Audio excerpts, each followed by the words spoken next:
télévision aux informations crédibles. Je précise bien vierge, ça c'est de un. De deux, le peuple congolais doit savoir que la CENI nous a rassurés, que les machines que nous avions aujourd'hui, ce sont des machines codées. Si vous avez des cartes d'électeurs dessinées pour l'ère opérationnelle, comment on a appelé ça, la première ère opérationnelle, ici à Kinshasa, les cartes des deuxièmes aires opérationnelles ne peuvent pas être valables. Les premières aires opérationnelles ne peuvent pas être valables à la deuxième ère opérationnelle. Ça, c'est de deux. De trois, je ne vois pas comment les 350 cartes d'électeurs, 300 cartes d'électeurs peuvent bloquer toute une machine à la CENI. Profondeur TV, la télévision aux informations crédibles. La CENI. Nous avions suivi il y a une semaine, Madame Tseya, nous donner les chiffres réels des enrôlés. Nos amis vont vous dire, nous avions les bureaux de monitoring.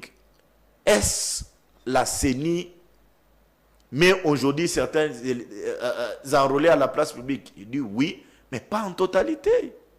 Et donc les chiffres que nos amis de l'opposition sont en train de donner, ce sont les chiffres qui ne reflètent pas la réalité.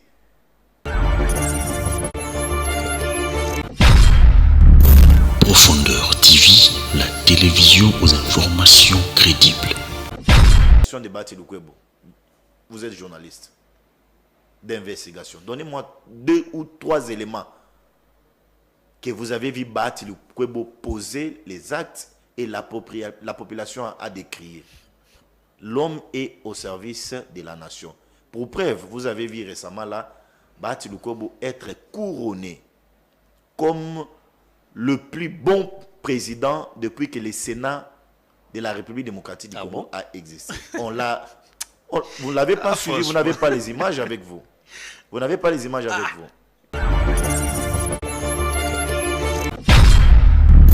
Profondeur TV, la télévision aux informations crédibles. Il parlait avec M. Vital Kamerhe. Kamerhe l'aurait dit qu'il avait déjà des pourparlers avec M. Katumbi, avec M. Matata Mponyo, même avec Fayulu. Kamerhe aurait dit à ces journalistes qu'il n'a pas de problème avec tous ces gens-là et rien ne l'empêcherait à coaliser avec tous ces gens-là parce que selon Kamerhe, l'accord de Nairobi, si je ne me trompe pas, existerait encore. Alors que à l'avènement, à la sortie de l'union sacrée de la nation, lorsque le président de la République a consulté la classe politique conformément à l'article 69, il y a un pouvoir qui a été donné à un informateur qui a identifié la majorité et tous ces sociétaires de l'union sacrée aujourd'hui sont en train de contribuer pour la réussite du président de la République Félix Antoine Tshilombo Tshisekedi. Et qu'au stade actuel, on ne peut plus encore parler de certains accords de Nairobi qui a été déjà déchiré, enterré même par l'opinion. Profondeur TV, la télévision aux informations crédibles. Bienvenue mesdames et messieurs dans ce 3e numéro de la semaine de votre magazine Perfect Actu. Il est temps de vous informer sur cette émission dans Perfect Télévision et à travers ces magazines Perfect Actu qui vous permet d'avoir une idée globale de l'actualité et des différents faits qui entourent l'actualité en République démocratique du Congo. On revient encore une fois de plus pour parler du processus électoral avec cette annonce de la CENI qui a fait savoir qu'un individu a été arrêté avec 300 cartes d'électeurs. Il provenait de Massimanimba dans le Grand Bandundu. Jusqu'à présent, on ne sait pas encore comment il a pu obtenir comme ça 300 cartes d'électeurs à lui seul. Et du côté de l'opposition, on monte déjà au créneau, des voix s'élèvent pour dénoncer la tentative de la fraude électorale qui serait déjà mise en place par le pouvoir. Question de perturber le processus électoral et les prochains scrutins qui s'annoncent déjà pour le mois de décembre. L'actualité, c'est aussi l'organisation ou la mise en place officielle de l'Union sacrée annoncée pour ce samedi 18 février, sauf changement des dernières minutes. On va tenter de décrypter cette question pour savoir quelle est l'opportunité pour l'Union sacrée de s'organiser en 2023, soit près de 3 ans depuis sa création. Et puis on va évoquer également la situation sécuritaire avec ces déploiements des forces de l'EAC et les différentes manifestations de la population qui exigent le départ de ces troupes qui viennent de la communauté de l'Afrique de l'Est. Maître Bazin est notre invité. Il est secrétaire national chargé des stratégies et insertion professionnelle de l'AFDC, du président du Sénat, Modeste Bahati Lukwebo, et il est en même temps président de la dynamique Le Changement, c'est maintenant. Bienvenue, maître. Merci beaucoup, Hervé, et au milieu des téléspectateurs qui sont en train de nous suivre à ce net moment. Le plaisir est partagé. Comment allez-vous? Je me porte à merveille. Je suis très bien portant, et même mon parti politique aussi. Et surtout que vous êtes au pouvoir, vous ne pouvez que mieux vous porter. Non, le pouvoir pour nous, c'est une responsabilité. Ok. Parce que nous avions un défi à relever. Nous avions combattu dans l'opposition. Nous avions un slogan. Bahati Lukwebo a combattu dans l'opposition, ou vous parlez de vous à titre individuel? Donc, vous n'allez pas me dire que Bahati, depuis qu'il est là au pouvoir, il n'a jamais combattu. Bahati, c'est un fruit de la société civile. S'il y a des sociétés civiles connues dans ces pays qui ont œuvré pour le bien-être de la population congolaise, Bahati Lukwebo y figure aussi. C'est une figure très emblématique dans la société civile. C'est une passion pour lui aujourd'hui aussi de servir la nation congolaise. Ok. Sinon, au niveau de l'AFDC, est-ce que tout va bien? Comment vous vous préparez par rapport aux élections? Le premier parti politique en République démocratique du Congo à avoir pris son courage, l'initiative désignant leur candidat en 2023, c'est le parti politique AFDC et son regroupement politique. Nous avions pris l'option dans la conférence des présidents de désigner le président de la République actuelle, Félix-Antoine Tshilombo Tshisekedi, comme notre candidat. Et le président du Sénat, Modeste Bahati Lukwebo, nous a instruit, nous, ces lieutenants, à travailler, à redynamiser nos bases pour la réélection du président Félix en 2023. Parce que nous estimons à notre niveau que depuis le départ du président Mobutu, le Congo était plongé dans le chaos, et c'est Félix-Antoine Tshilombo Tshisekedi aujourd'hui qui est en train de relever les défis. Et c'est le pourquoi pour nous de les soutenir pour l'accorder un nouveau mandat en 2023. Sur base de quel programme vous avez décidé de jeter votre dévolu sur l'actuel président de la République pour se présenter comme candidat à sa propre succession? D'abord, la volonté politique qu'a affiché le président de la République, Félix-Antoine Tshilombo Tshisekedi, et aussi son esprit patriotique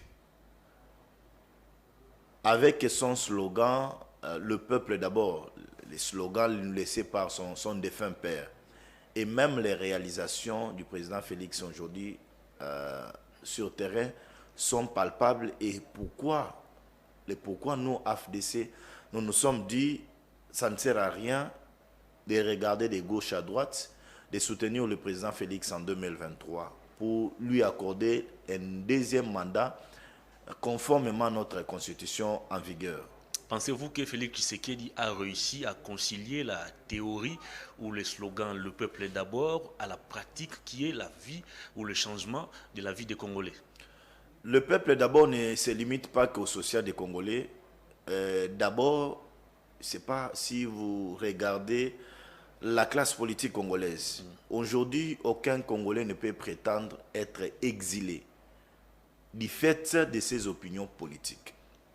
Le président Félix, c'est le tout premier président en République démocratique du Congo qui vit avec les hypocrites, qui vit avec ses opposants, qui vit avec les gens qui l'injurient le long de la journée dans les médias. Aucun acteur majeur politique dans notre pays est à l'extérieur pour des raisons de ses avis est mis à la place publique. Moi, je peux vous citer un. Le professeur Barnabé Kikaya Bin Karoubi.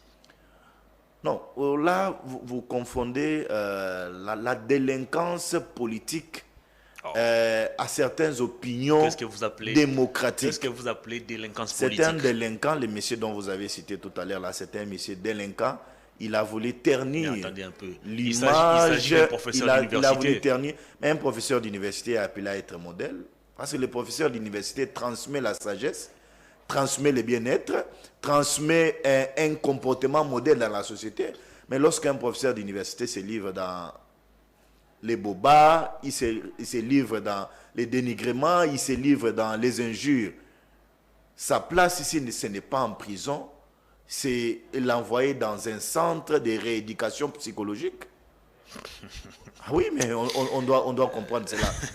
Et donc, nous, aujourd'hui, nous sommes fiers.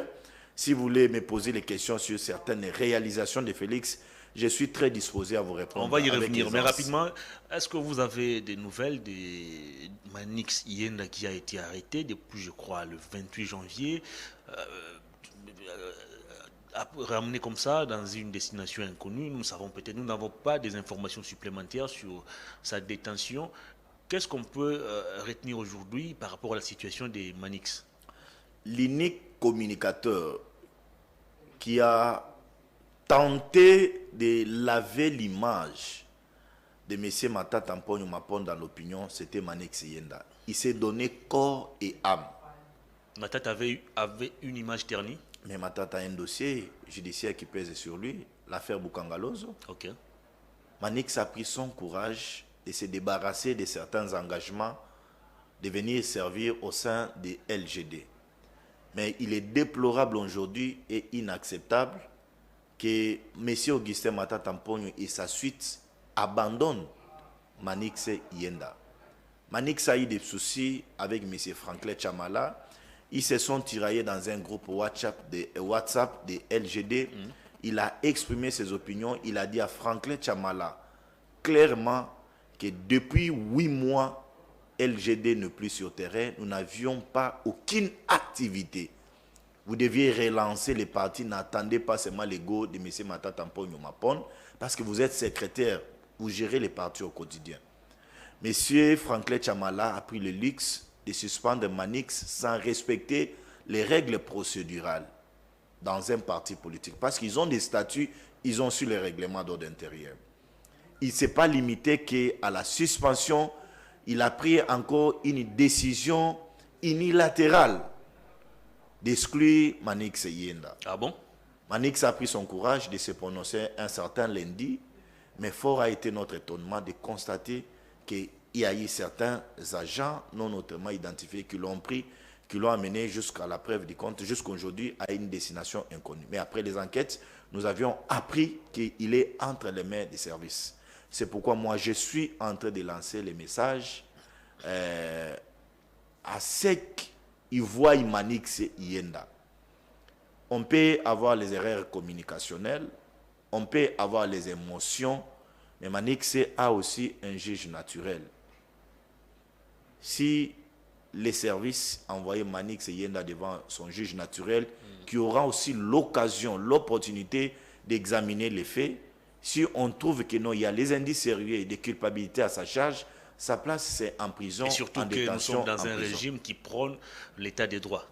Oui, nous prenons l'état des droits aussi, c'est respecter aussi les droits de la défense de certains, les droits à l'expression de certains. Bien, même qu'aujourd'hui dans la classe politique, nous constatons les dérapages. Manix, c'est un père de famille, il a une femme, il a un enfant. Je suis en train de demander au service de l'envoyer devant son juge naturel et demander aussi à Matata Mponyo Mapon de venir de porter secours à la famille de M. Manix Yenda. Il ne fait plus partie des LGD, qui est la formation politique de Matata Mponyo. Mais Manix a servi LGD. Manix a servi Matata. On a vu Manix avec Matata dans les avions.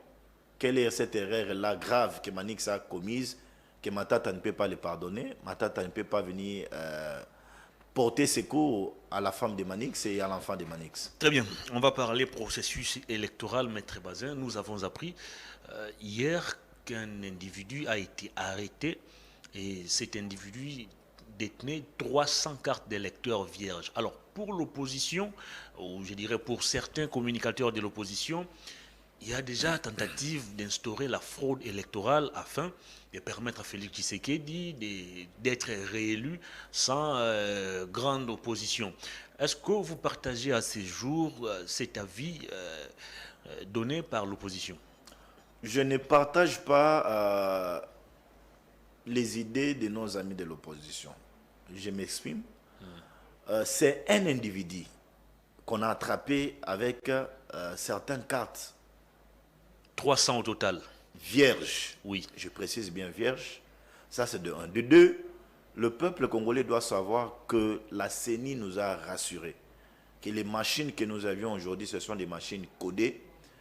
Si vous avez des cartes d'électeurs dessinées pour l'ère opérationnelle, comment on a appelé ça, la première ère opérationnelle, ici à Kinshasa, les cartes des deuxièmes aires opérationnelles ne peuvent pas être valables. Les premières aires opérationnelles ne peuvent pas être valables à la deuxième ère opérationnelle.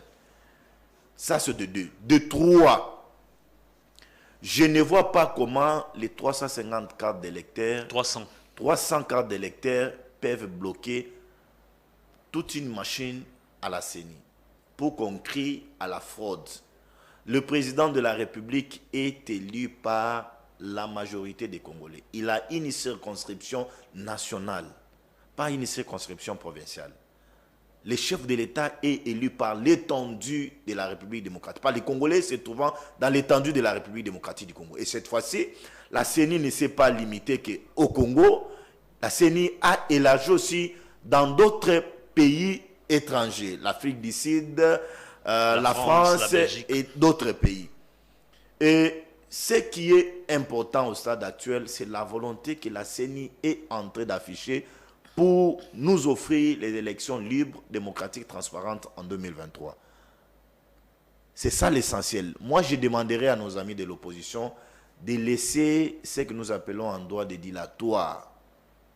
Nous n'avions pas besoin d'un glissement, nous n'avions pas besoin d'un dialogue.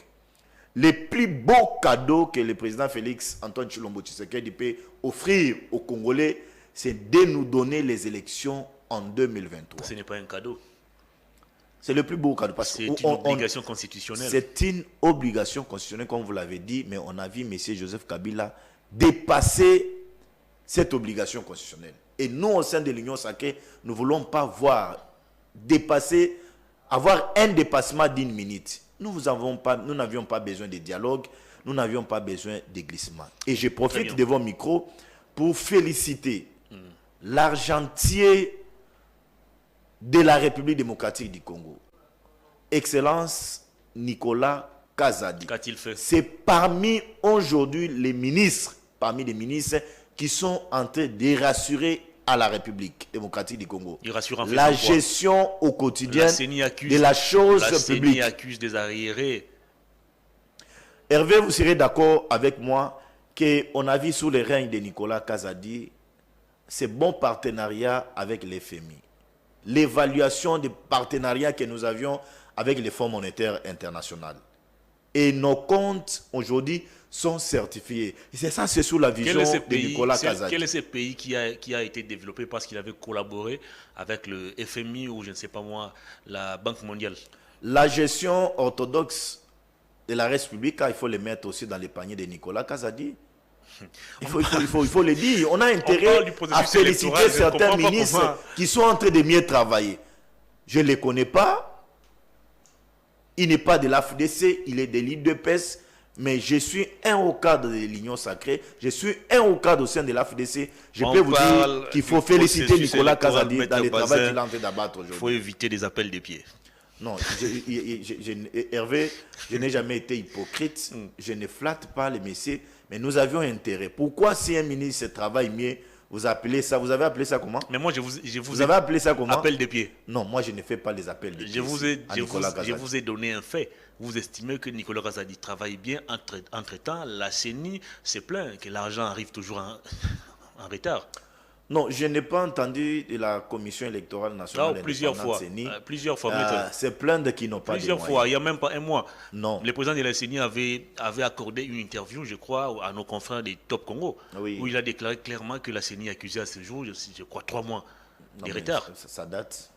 Non, ça ne fait même pas un mois. Il y a cela 3 mois. Il y a cela 3 mois et la situation a été réglée.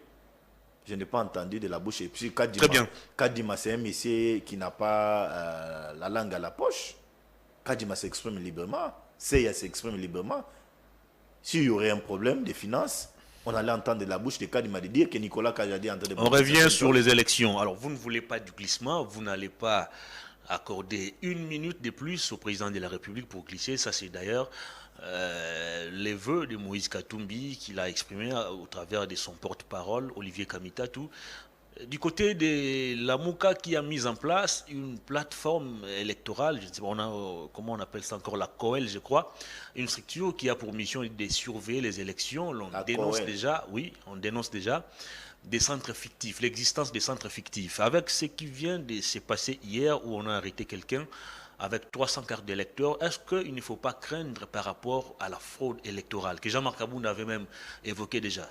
Non, il faut faire remarquer au peuple congolais que nous sommes africains. Même aux États-Unis d'Amérique, on a vu la contestation des élections. En France, c'est identique.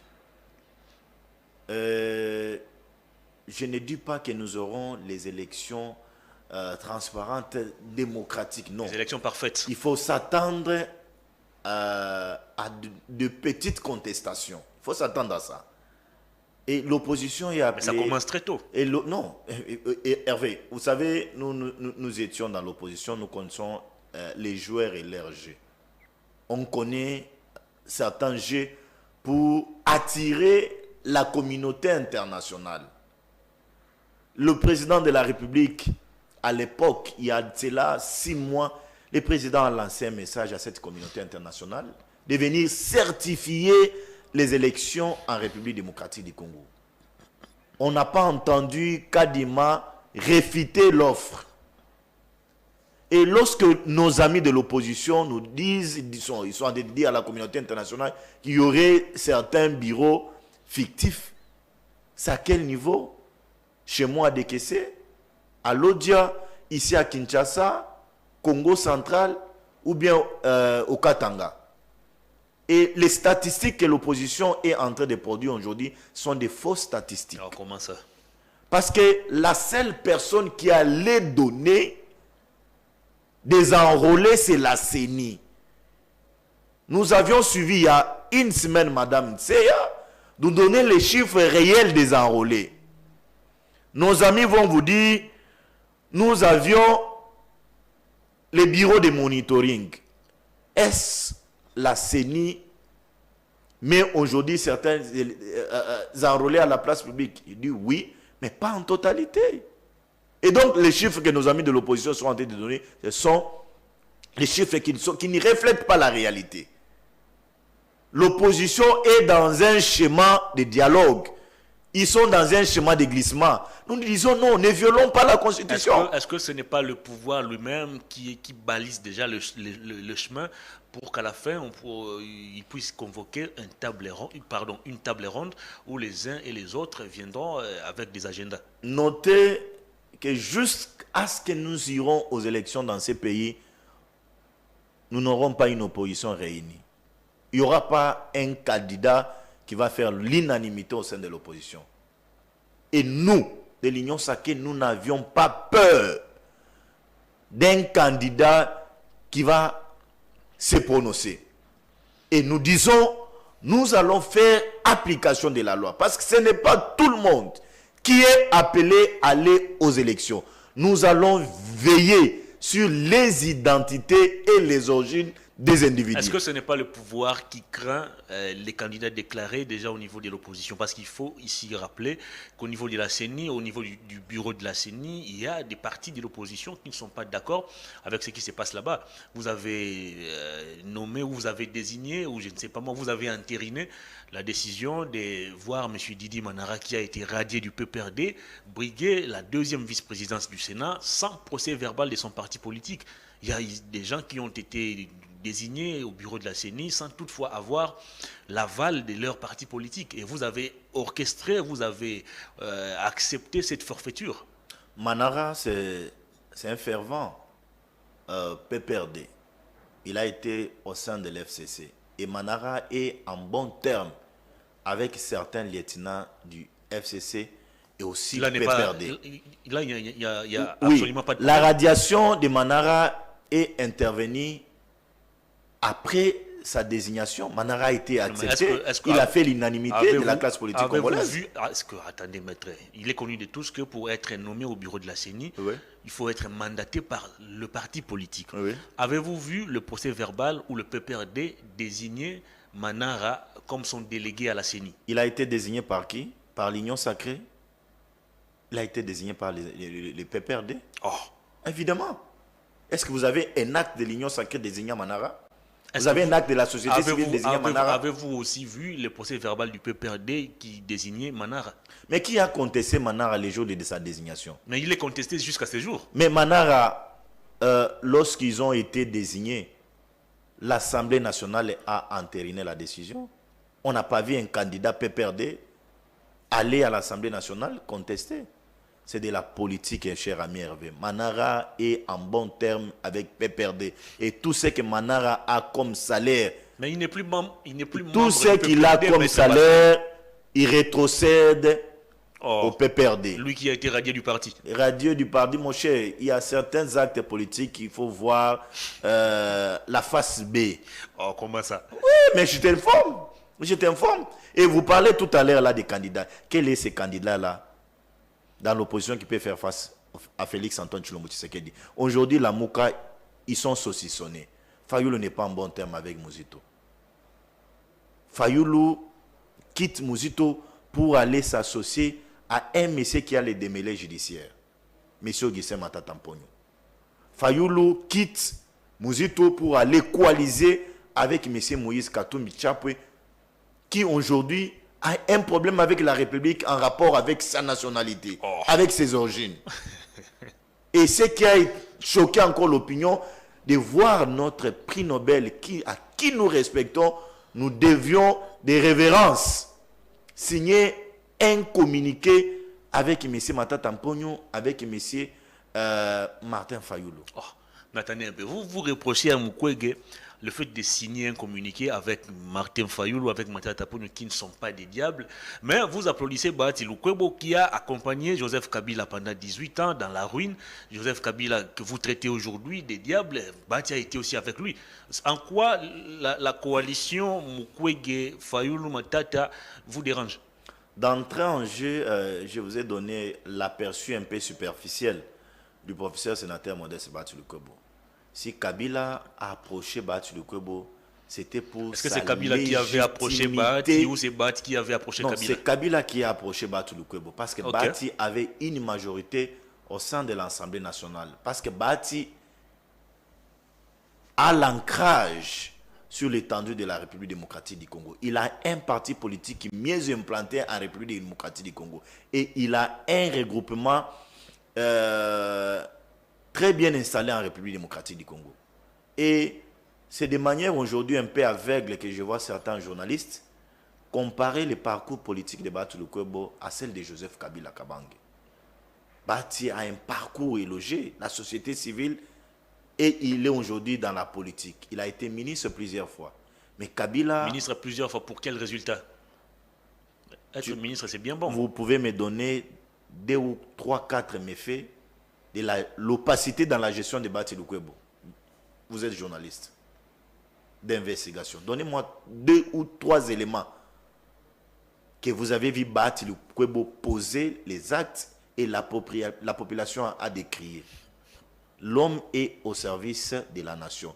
Pour preuve, vous avez vu récemment là, Bahati Lukwebo être couronné comme le plus bon président depuis que le Sénat de la République démocratique du Congo a existé. Vous ne l'avez pas suivi, vous n'avez pas les images avec vous. Vous n'avez pas les images avec vous. Mais qui octroie non, franchement. Il est venu au Sénat avec un slogan redorons l'image du Sénat de la République démocratique du Congo l'image dans l'unité, dans la paix. Okay. Est-ce qu'aujourd'hui vous pouvez me dire que certains sénateurs se plaignent en ce qui concerne leur prise en charge, en ce qui concerne leur salaire, même les personnels du Sénat, ils sont dans la joie, ils sont payés à la date. Redorer l'image du Sénat, c'est prendre la prise en charge médicale des sénateurs qui était assurée par les hôpitaux publics, diriger cela vers ces hôpitaux privés, c'est cela, redorer l'image du Sénat. Il n'y a pas que ça. La collaboration entre le Sénat aujourd'hui, l'Assemblée nationale, la primature, même la présidence de la République. Moi, je vous pose d'abord cette question. Je vais répondre à la question. Il était connu de tous qu'avant Bahati Lukwebo, la prise en charge médicale des sénateurs était assurée par les établissements hospitaliers publics. Mais à l'arrivée des Bahati, il a préféré orienter cela vers ses hôpitaux privés. C'est connu de tous. À quoi vous trouvez d'inconvénients si les sénateurs ont choisi un centre X ou bien un hôpital X? Ce ne sont pas les sénateurs qui ont décidé de cela. Non, mais le Sénat, à la tête du Sénat de la République démocratique du Congo, nous avons une autorité. C'est-à-dire, qui est la personne du sénateur Modeste Bahati Lukwebo. Il y a un bureau. Il y a un bureau. Il y a un bureau pour que les sénateurs soient orientés dans un hôpital, dans un centre de santé. Ça ne demande pas l'avis des sénateurs. Ah bon? Il y a un président du Sénat, il y a un bureau du Sénat. Lorsque les bureaux se décident, l'essentiel, c'est d'envoyer les sénateurs dans les infrastructures sanitaires appropriées, répondant aux normes. Il a la possibilité de se faire construire un hôpital moderne, plus que ce que l'État congolais peut avoir. Vous avez un hôpital ici en République démocratique du Congo appartenant à Modeste Bahati Lukwebo. Vous pouvez me citer? Maître, vous voulez faire semblant ou quoi? Non, mais vous avez posé la question. Faire semblant, moi je ne connais pas. Si vous parlez de médecins de nuit, qui vous a dit que médecins de nuit appartiendra à Bahati Lukwebo? Non, Hervé, il y a un peuple qui est en train de suivre, nous sommes appelés à éclairer l'opinion. Qui vous a dit que médecins de nuit, là où les sénateurs et certains personnels du Sénat prennent soin, c'est l'hôpital de Modeste Bahati Lukwebo? Mais c'était quoi la raison? C'était quoi la raison de faire partir la prise en charge médicale des sénateurs des hôpitaux publics pour l'orienter vers les établissements privés? Puisque vous ne voulez pas qu'on parle des hôpitaux privés. Vous êtes un garçon intelligent, un journaliste intelligent. Si vous approchez un membre du bureau du Sénat de la République démocratique du Congo, je ne vois pas ces membres-là réfuter votre offre ou votre demande pour avoir une interview sur la question. Donc l'opinion doit retenir que c'était des choses qu'on a voulu coller à un homme sincère, un modèle, un blanc, si je peux le dire ainsi. Côtoyer Bahati Lukwebo. Un blanc. Oui. Vous ne trouverez jamais Bahati Lukwebo dans la corruption. Vous ne trouverez jamais Bahati Lukwebo dans les choses qui n'aident pas la République à aller de l'avant. Moi, je suis de l'AFDC. C'est un témoignage vivant que je suis en train de vous donner. Quelqu'un qui préfère que non, vous mettre basé. Allez-y. Allez-y. Ne vous étouffez pas vous-même, allez-y. Je suis là pour vous répondre. C'est-à-dire quelqu'un qui a préféré que l'État puisse perdre au profit de lui-même. Vous L'État estimez que ces messieurs, c'était un modèle pour la République? Hervé, je peux dire à ceux qui sont en train de nous suivre, à Congolais qui sont en train de nous suivre aujourd'hui, c'est pour la toute première fois que la République démocratique du Congo est en train de se doter d'un hôpital ultra moderne. Sous Félix Antoine Tshilombo Tshisekedi de l'hôpital Mama Yembo. L'hôpital Mama Yembo n'a jamais été construit par Tshisekedi. Mais Tshisekedi est en train de construire l'hôpital Mama Yembo. Vous n'avez jamais été là? Mais qui l'a fait? Il est en train d'ajouter des bâtiments. Oh là là! Il ne faut pas jouer avec les, faut pas jouer avec les mots. Il ne faut pas jouer avec les mots. Mama Yembo est en train d'être construit sous le régime de Félix Antoine Tshilombo Tshisekedi. On est en train d'ajouter des bâtiments. Nous avions des pavillons sales. Car ma pas chanté ici. Tous nous avons vu les images déplorables, inacceptables de l'hôpital Mama Yembo. Mon cher, tous allez quand même fiers, Yakolobe, que non, ça c'est l'œuvre de Félix Antoine Tshilombo Tshisekedi. Pourquoi être ingrat comme ça? Et que dira Mobutu alors? Non. Si Mama Yembo c'est l'œuvre de Tshisekedi, Mobutu alors dira quoi? Non, moi je ne compare pas Tshisekedi à Mobutu. Je sais que nous avions certaines infrastructures dans ces pays. Vous avez les palais du peuple. Vous avez certains bâtiments ici, ce sont les œuvres Très bien. du Élection. maréchal Mobutu. Élection, Maître Bazin. Est-ce qu'au niveau de l'Union sacrée, déjà, vous êtes en train de vous organiser, c'est samedi 18 février, sauf changement, vous allez procéder à la mise en place officielle de l'Union sacrée. Est-ce que les violons s'accordent normalement au sein de votre plateforme, je ne sais pas moi, politique ou électorale, pour accompagner la candidature du président de la République? Il est vrai que nous sommes au sein d'une famille. Dans la famille, il ne manque pas certains petits problèmes. Nous avions un corps constitué des acteurs politiques. Chacun veut se voir leader dans son coin. Chacun veut voir l'opinion nationale et internationale être appelé coordonnateur de l'Union sacrée. Mais il est d'une importance aujourd'hui capitale de dire à l'opinion qu'il y a la paix, la sérénité qui règne au sein de l'Union sacrée.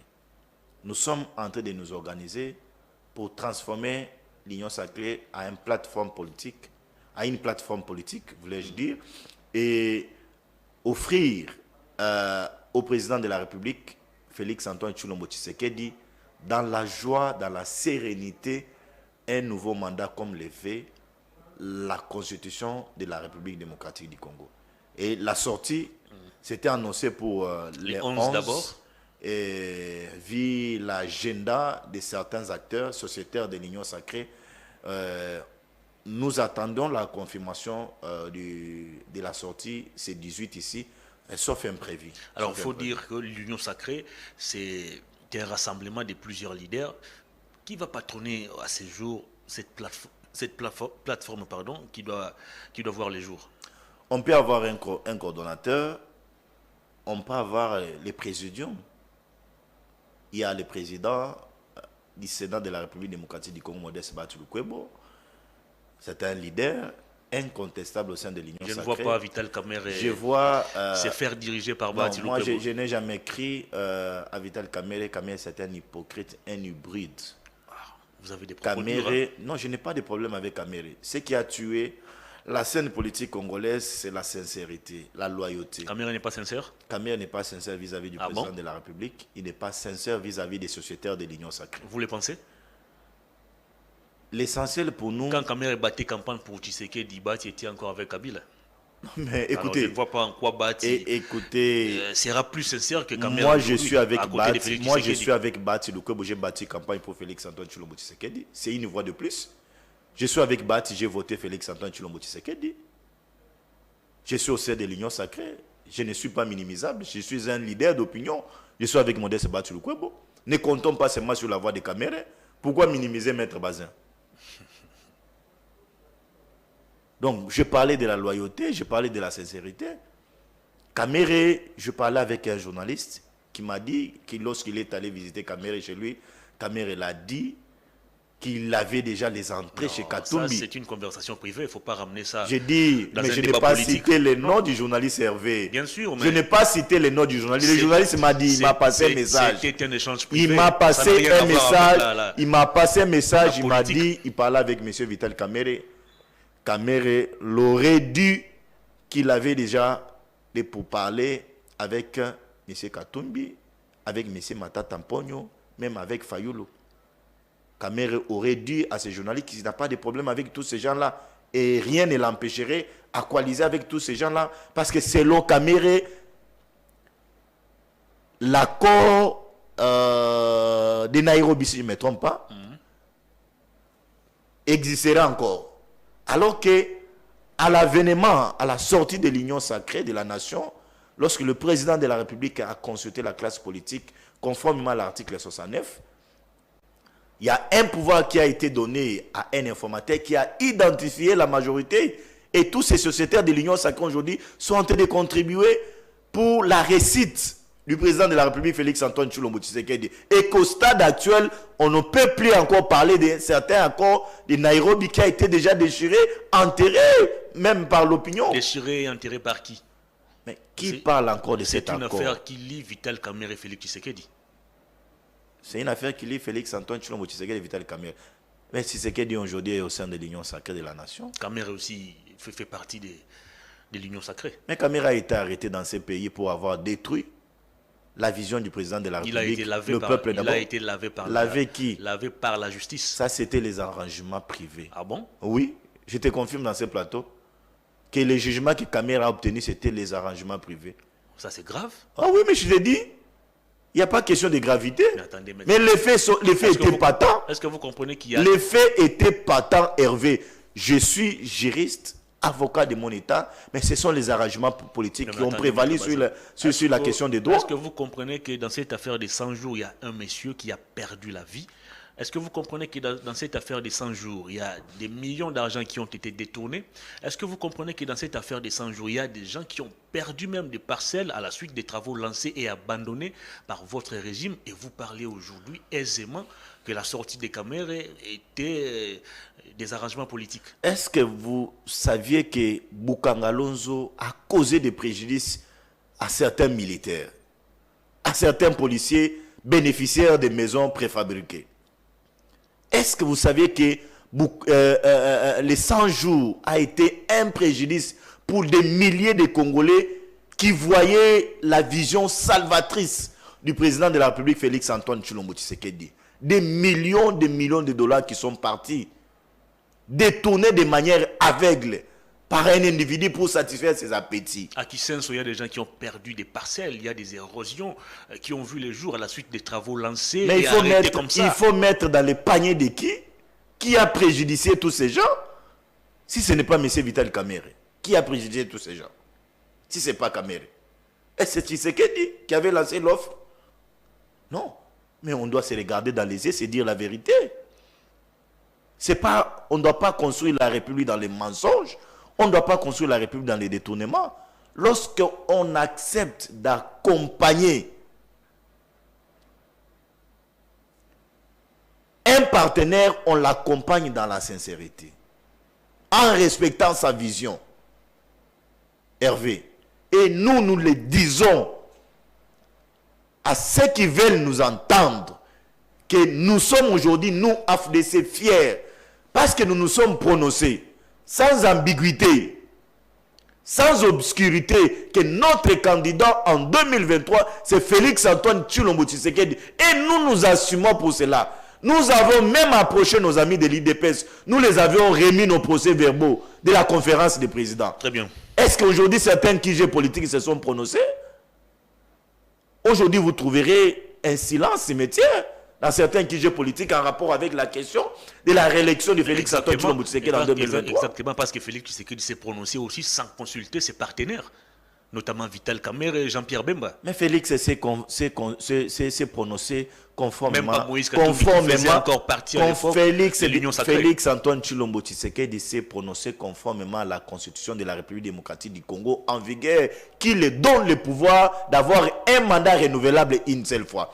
Katumbi, nous étions avec lui au sein de l'Union sacrée. Katumbi a travaillé. Nous allons partager avec Katumbi le bilan parce que Katumbi a eu certains ministres. Et je vous dis, Hervé, retenez ce que je suis en train de vous dire aujourd'hui. Vous vous trompez lorsque vous dites que Lumbashi Léo Katanga, c'est le fief électoral de Moïse Katumbi. Je n'ai pas dit ça en tout cas. Je peux vous rassurer que lorsque vous êtes dans les riz de Lumbashi, lorsque vous êtes dans les riz de Kolwezi, lorsque vous êtes dans les riz de Kasumbalesa, Kipushi, la population congolaise conjugue la réélection de Félix Antoine Tshilombo Tshisekedi. Lorsque vous prenez aujourd'hui la route... Avez-vous sondé cette population? Je vous donne des faits. Lorsque vous prenez la route Kasumbalesa Sakanya, une route où les gens, les paisibles citoyens faisaient 4 jours, 5 jours. Mais sous Félix aujourd'hui, vous pouvez faire 2 heures avec cette route. Construire de manière responsable, de manière appréciable. Le long de cette route, vous trouverez les écoles que Félix Antoine Tshilombo Tshisekedi a construites. Et lorsque vous arrivez à Sakanya, vous verrez un port sec que Félix Antoine Tshilombo Tshisekedi a construit. Hervé, il n'y a pas match. Et je peux vous dire encore, lorsque vous arrivez à Mitouaba, Vous voyez les programmes des 145 territoires de Félix-Antoine Tshilombo Tshisekedi en termes d'école, en termes de centres de santé. Mon frère, je vous dis, c'est une vision. Et ce sont ces points. Alain Bolo, je revendique la paternité du programme des 145 territoires. Écoutez, Bolodjoa, ce qu'il instrumentalise aujourd'hui, ce sont des Congolais de la diaspora qui fournissent Bolodjoa en termes de moyens, des habits, des sous-vêtements, des chaussettes, des chaussures. Non. Je n'ai pas injurié. Non. Je n'ai pas injurié. injurié. Possible de retirer ça, n'est plus que par Je n'ai pas injurié. Que par élégance politique. Je n'ai pas injurié. Il faut, vous savez, ce qui nous tue, nous, la jeunesse d'aujourd'hui, c'est parce que nous sommes manipulés par la diaspora, nous sommes manipulés par certains Congolais. Je comprends. C'est le cas avec Bolodjoa. Je n'ai pas honte de le dire. C'est cette même diaspora qui a contribué aussi au combat pour qu'on arrive à avoir l'alternance au sommet de l'État. On faisait état tout à l'heure là. On faisait état tout à l'heure là de la question de Manix Yenda. C'est cette diaspora qui envoie les jeunes gens dans certaines émissions. Il ne faut pas cracher sur la diaspora, maître. Laissez-moi terminer. Diaspora a beaucoup contribué. Laissez-moi terminer. Dans ces combats politiques. Si elle vous aide, vous, elle ne m'aide pas moi. J'ai parlé tout à l'heure là de la question des Manix. C'est cette diaspora doit être aussi responsable. C'est son thé qui envoie les jeunes gens passer à MoneyGram et retirer $200, passer à MoneyGram et retirer $100, aller à la télévision, s'attaquer au président de la République dans les diffamations, dans les injures. Mais Manix est arrêté aujourd'hui. Quelle est la contribution de la diaspora? On revient dans les sujets. Je suis dans les sujets. Question, quelle est cette personnalité politique au sein de l'Union sacrée qui fait l'unanimité pour diriger peut-être dans les jours qui viennent cette plateforme électorale qui va voir le jour? Entre Jean-Pierre Bemba, Vital Kamerhe, Bahati Lukwebo, Sama Lukonde, Mbosso Kodia, de toutes ces 5 personnalités, qui a le profil pour diriger l'Union sacrée? Tous y répondent. Ils répondent tous. On ne peut exclure personne. Il n'y a pas de paria au sein de l'Union sacrée. Bemba, c'est un leader. Bahati, c'est un leader. Mbosso, c'est un leader. Le Premier ministre, Jean-Michel Sama Lukonde. J'aimerais aussi profiter de vos micros pour les féliciter pour sa façon de travailler, pour ses descentes sur le terrain et d'avoir aussi compris que c'est un jeune, il y a les jeunes qui souffrent et on peut relever les défis avec lui. Et donc, toutes ces personnalités citées répondent et ils sont capables de gérer, de prendre la coordination de l'Union sacrée. Mais moi, je souhaiterais qu'on parle des présidiums au sein de l'Union sacrée pour écarter certaines frustrations. Vous voulez d'une présidence rotative? C'est aussi faisable et c'est une bonne idée. C'est une bonne idée.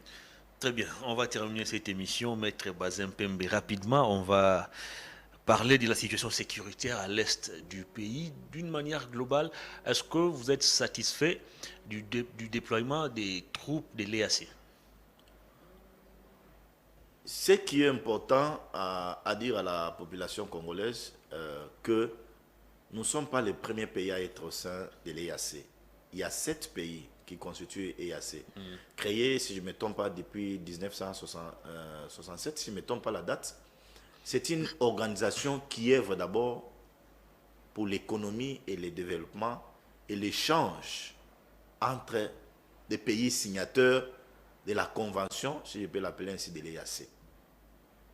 Et aujourd'hui, nous avions le port de Mambasa qui aide énormément la République démocratique du Congo. Et l'EAC n'est pas là seulement pour la question sécuritaire et aussi pour la question économique. Ils sont dans notre pays, c'est suite à la demande de la République démocratique du Congo. Nous avions signé avec eux les accords. Et les accords sont évaluables. Est-ce que ces accords sont bénéfiques pour la République démocratique du Congo? Mais nous avions intérêt que ces accords soient bénéfiques pour la République démocratique du Congo parce que nous avons une insécurité à l'est de notre pays. Et nous ne pouvons pas accepter que EAC vienne dévier sa mission en République démocratique du Congo.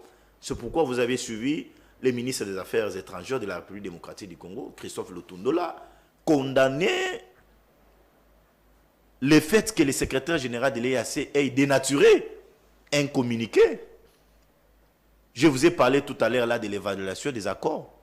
Ils sont chez nous. Et pour ça, moi je dis, ils sont là, oui, c'est important. Mais l'essentiel pour moi étant congolais, lorsque j'ai recours à la constitution de notre pays, je vois les prérogatives reconnues à nos militaires de défendre l'intégrité territoriale de notre pays. Moi, je fais confiance à nos soldats et je lance un message vibrant au gouvernement de mettre les moyens nécessaires à la disposition de nos forces armées de la République démocratique du Congo pour en finir une fois pour toutes avec tous ces rebelles qui nous endeuillent. Mais pourquoi on n'a pas, à tout moment. Pourquoi on n'a pas d'abord commencé par mettre des moyens au profit de nos FRDC avant de recourir aux armées étrangères? C'est sous Félix aujourd'hui que vous voyez à l'hôpital général de Kitona être... mais pourquoi lorsque je parle de Félix, vous n'êtes pas content? Allez-y. Non, manifestez quand même une joie. Oh, comment ça? Manifestez quand même une joie. Vous ne pouvez pas me faire voir que vous n'êtes pas des Congolais, Hervé. Vous êtes journaliste, mais vous avez un président qui vous représente, qui signe au nom et pour le compte des Congolais, y compris Hervé, c'est Félix Antoine Tshilombo Tshisekedi. Et vous avez suivi le président de la République dire à la population congolaise, à son message au Congrès, que depuis que le Congo a été Congo, c'est sous son règne aujourd'hui que nos militaires sont dans des conditions convenables. Vous êtes dans cette ville de Kinshasa, nous étions habitués à nous bousculer dans les arrêts de bis avec certains colonels, certains généraux. Mais aujourd'hui, ce n'est plus le cas. Vous avez des bis qui circulent la ville de Kinshasa, qui ramassent les généraux, des colonels, des lieutenants dans les arrêts de bis. Et ça, c'est sous Félix, mon frère. On a intérêt à reconnaître toutes ces réalisations. La question de l'Est nous préoccupe. Et nous n'accepterions jamais, nous, laisser même 0,1 cm de notre pays entre les mains du Rwanda. Nos superficies sont certifiées par la CIRGL. Nos superficies sont aujourd'hui codées dans la tête des Congolais. Et nous avions étudié à l'école. Et que les Rwandais se trompent. Tshisekedi n'est pas Kabila. Tshisekedi a la volonté du peuple. Tshisekedi a la confiance du peuple. La légitimité de Félix Tshisekedi, c'est l'émanation du peuple, conformément à l'article 5 de notre Constitution. Si Kagame se trompe, que nous allons céder notre partie du territoire, mon frère, Makila et Kotanga. Et on acceptera que Kagame a vidé Bisso, tout ce qu'il a imboka. Et que ça les mata jour mon côté. Et même à la MONUSCO qui est en train de se tromper. Et même à cette communauté internationale hypocrite. Même à certains qui sont en train de soutenir aujourd'hui Kagame. Ils se trompent. Ils sont en train de nous suivre. Ils sont en train de nous tromper, de se tromper. Aucun centimètre de notre pays ira au Rwanda. C'est l'Éternel, le bon Dieu qui a accepté que nous ayons des potentialités que nous avions aujourd'hui dans les sous-sols. Et ça, si Kagame fait s'en accaparer, s'il veut s'en accaparer, il n'a qu'à aller demander à Dieu de faire renaître encore la République démocratique du Congo, ce qui est impossible. Est-ce que la communauté des États de l'Afrique de l'Est représente-t-elle un danger pour la République démocratique du Congo? Nous sommes appelés à être regardants. Les États n'ont pas des amis, ils ont que d'intérêt. Nous sommes regardants. Ils sont chez nous, mais nous n'allons pas nous laisser faire. Nous n'allons pas nous laisser faire. Il y a eu un recrutement qu'on a lancé ici. Au sein de nos forces armées de la République démocratique du Congo, j'ai vu les jeunes filles, des garçons, des patriotes se décider pour servir la nation. Et ça, c'est pour renforcer l'effectif au sein de nos forces armées. Nous avions la loi de programmation militaire dans ces pays. Et on a si obtenu par la diplomatie agissante du président de la République, Félix Antoine Tshilombo Tshisekedi, la levée d'embargo dans ces pays. Et la République est en train de se procurer les armes.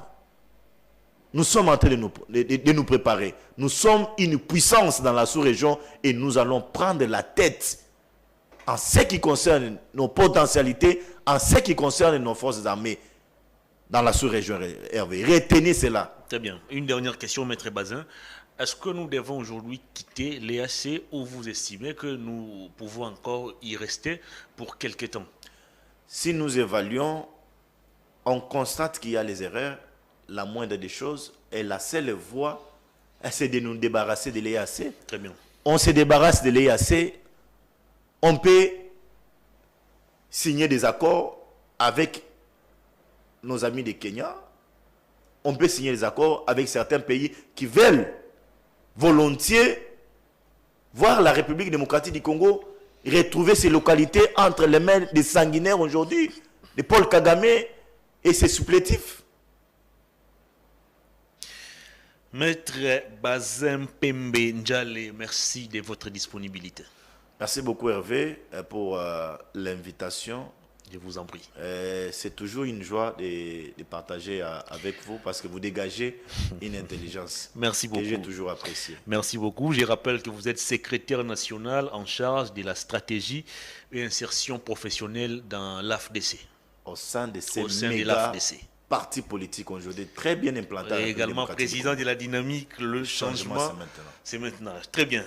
Cette émission est terminée. Grand merci à toute l'équipe technique. Grand merci aussi à vous, fidèles téléspectateurs et internautes. Je vous retrouve demain jeudi pour l'avant-dernier numéro de la semaine. Bonne évasion sur les antennes de Perfect Télévision.